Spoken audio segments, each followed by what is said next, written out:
Hello বন্ধুরা, আসসালামু আলাইকুম। তোমরা সবাই কেমন আছো? আমি আলহামদুলিল্লাহ ভালো আছি। আজকে চলে আসলাম আর একটি রেসিপি নিয়ে। দেখি বুঝতে পারছো আজকে আমি কি রান্না করব। সবাই মাছের মাথা দিয়ে মুড়িঘণ্ট রান্না করে, আজকে আমি গোস্ত দিয়ে রান্না করব, মুগ ডাল দিয়ে। ভিডিওটা না টেনে ফুল ভিডিওটা দেখার অনুরোধ রইল। আর আমার ভিডিওগুলি ভালো লাগলে প্লিজ তোমরা সাবস্ক্রাইব করো, লাইক করো, কমেন্টস করো, শেয়ার করো, ফলো করে দিও। প্রথমে মুগ ডালটাকে ভালো করে বাছতে হবে, যতক্ষণ না একটা সুন্দর ঘ্রাণ আসতেছে আর কালারটা চেঞ্জ হইতেছে ততক্ষণ বাছতে হবে সেটা জানি, সেই জন্য ভাইজা রান্না করি, কিন্তু কেন যে বাছতে হয় সেটা জানি না। তোমরা যদি জানো তাহলে আমাকে কমেন্টস করে জানাইও যে কেন ভাজতে হয়। দেখো ভাজে তারপরে আমি গরম গরম পানিতে ভিজাই নিলাম।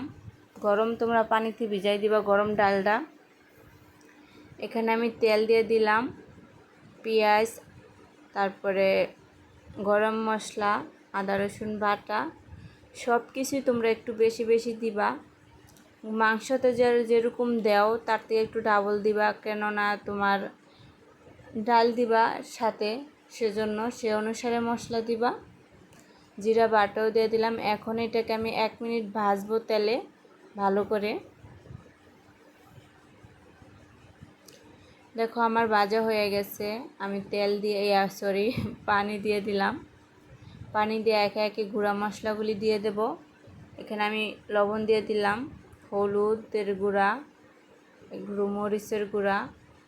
এই ডালটা একটু ঝাল ঝাল হবে, তোমরা একটু ঝাল ঝাল করে রান্না করে খাইয়ে দেখো, অনেকটা ভালো লাগে। ডালটা অনেক ভালো লাগছিল, আমরা ভাত দিয়েও খাইছি, রুটি দিয়েও খাইছি, অনেক মজা হয়েছিল ডালটা। এই যে দেখো আমি গরুর গোস্ত পরিষ্কার করে নিছি, গরুর গোস্ত দিয়ে আজকে রান্না করব। মশলাটা দেখো অনেকক্ষণ কষাতে হবে, কষাতে যখন দেখবা যে তেলটা উপরে ভাইসা আছে তখনই মনে করবা যে কষানো হয়ে গেছে। এরপর যে গরুর গোস্তগুলো দিয়ে দিলাম। এখন গরুর গোস্ত দিয়ে অনেকক্ষণ কষাবো আমি, একটু লাড়াচাড়া দিয়ে অল্প একটু কষায় তারপরে আমি প্রেশার কুকারে দিয়ে দেবো, যাতে একটু তাড়াতাড়ি হয় সেজন্য। এই যে দেখো। আচ্ছা, আমার মতো তোমরাও কি প্রেশার কুকারে রান্না করো মাটির চুলায়? প্রেশার কুকারে অনেকে রান্না করে, কিন্তু মাটির চুলায় করো কি না সেটা জানাইও কমেন্টস করে। আর দেখো আমার মাংসটা হাফ সিদ্ধ হয়ে গেছে। এখন আমি ডালগুলা দিলাম ঢাকা খুলে।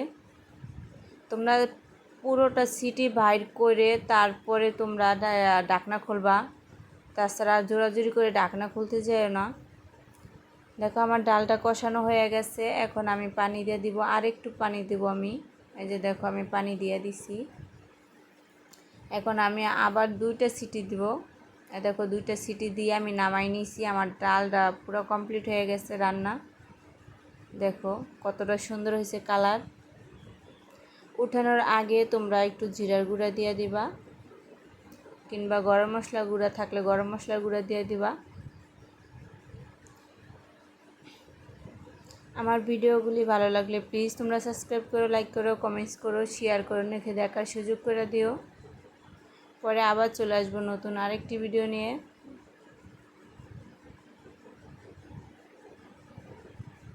এই যে দেখো। আর তোমরা কিন্তু জানাই যে বা মুগ ডালটা কেন ভাইজা রান্না করতে হয়, আমি কিন্তু সত্যিই জানি না, বাঁচতে হবে সেজন্য ভাজি। আজকে পর্যন্তই। তোমরা সবাই ভালো থেকো, সুস্থ থেকো, নিজেদের খেয়াল রাখো, পরিবারের খেয়াল রাখো, আমাদের জন্য দোয়া করো। পরে আবার চলে আসবো নতুন আরেকটি রেসিপি নিয়ে। ডালের কালারটা কীরকম হচ্ছে সেটা কমেন্টস করে জানিয়ে যেও। দেখো শুধু অনেক মজা হয়েছিল ডালটা। আর বললাম না, নিজের প্রশংসা। চলে গেলাম, আল্লাহ হাফেজ।